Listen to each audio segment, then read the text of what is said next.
Rahayu, Kang Tro. Rahayu. Mas.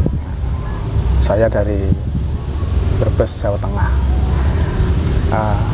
Ini saya mau bertanya karena saya merasa orang Jawa ya terpanggil untuk kejawaannya. Okay. Ini ada beberapa hal yang akan saya tanyakan.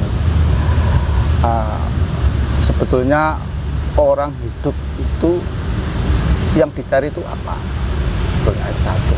Dan untuk terhindar dari sesuatu mara bahaya seperti kena santet, kena hal semacam gaib, monggo Kang. Ya sadare matur sembah nuwun. Ini Mas dari Brebes. Ya. Mas sinten Mas? Sutawijaya. Oh Mas Sutawijaya gitu. Sebenarnya orang hidup itu yang dicari apa kan? Kalau jawaban simpelnya Mas, orang hidup itu sebenarnya cuma cari alasan. Iya kan? Alasan untuk hidup. Iya, alasan untuk hidup. Karena kita itu penciptaan kita itu karena suatu alasan. Kalau tidak ada alasan, kita tidak mungkin diciptakan kan. Orang tua kita itu sebelum membuat raga kita kan dia punya alasan. Saya pengen punya anak, alasannya kan itu. Biar besok bisa merawat saya kan gitu. Iya kan? Iya. Nah itu sebenarnya orang hidup itu yang dicari itu alasan. Untuk makan alasannya lapar, ya kan? Untuk beribadah alasannya untuk mengabdi kepada Tuhan. Semua itu orang hidup itu ternyata butuh alasan. Itu sebenarnya yang dicari. Kalau sampean pengen tahu tujuan hidup, itu beda. Kalau tujuan hidup itu kita tanyanya kepada orang tua kita. Karena yang mencipta raga kita itu adalah orang tua. Dia pasti punya tujuan. Makanya kalau dalam ajaran Jawa enek Thomas piton-piton. Ya. Iya kan? Piton-piton itu sebenarnya kan menentukan cita-cita anaknya ataupun tujuan dia punya anak. Makanya dinamakan piton-piton, terus ada kayak tangganya kan. Ya. Tangganya pasti dari tebu kan itu. Kenapa enggak dari bambu atau apa? Kenapa dari tebu? Karena apa? Orang Jawa itu mempunyai filosofi, Mas. Dibuat dari tebu berarti seseorang itu bisa menggapai cita-citanya, bisa menggapai apa yang diinginkan dalam hidupnya. Kuncinya cuma satu, tebu itu mantepe kalbu. Berarti iman toh. Ya.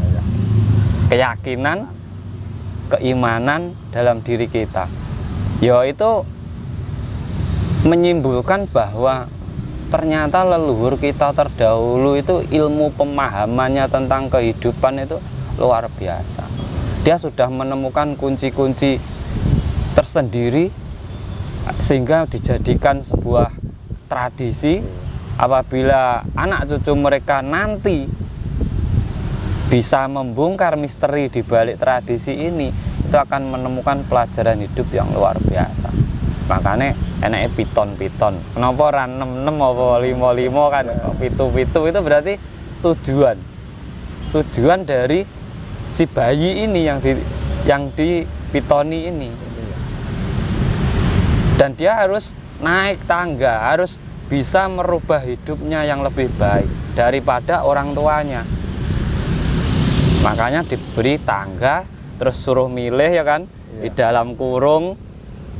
Nah itu sebenarnya filosofi orang itu untuk mencapai apapun tujuan dalam hidupnya.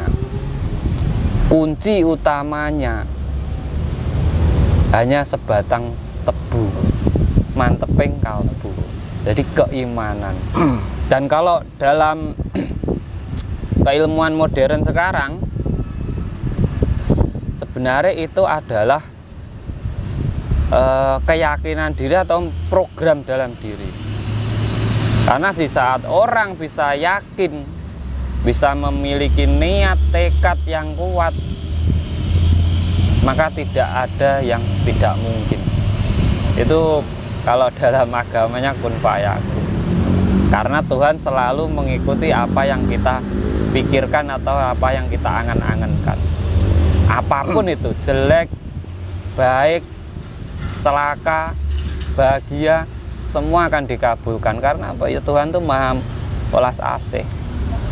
Padahal kan kalau kita telaah ya, ajaran Jawa itu filosofinya sangat luar biasa. Tapi kan kenyataan kadang untuk saat sekarang ini ya, zaman-zaman ini kan banyak yang meninggalkan itu. Ya gimana kiat-kiat caranya supaya ini kita, para saudara-saudara kita, sedulur kita yang mungkin sudah lupa ya dengan ajaran para leluhur, kita bangkitkan kembali gitu. Sebenarnya kalau dulur-dulur itu tidak melupakan sih Mas. Cuma gengsi. Gengsinya itu gini, kayak kok kuno katanya kan gitu toh. Kuno kan. Padahal itu lebih modern kalau saya pikirkan.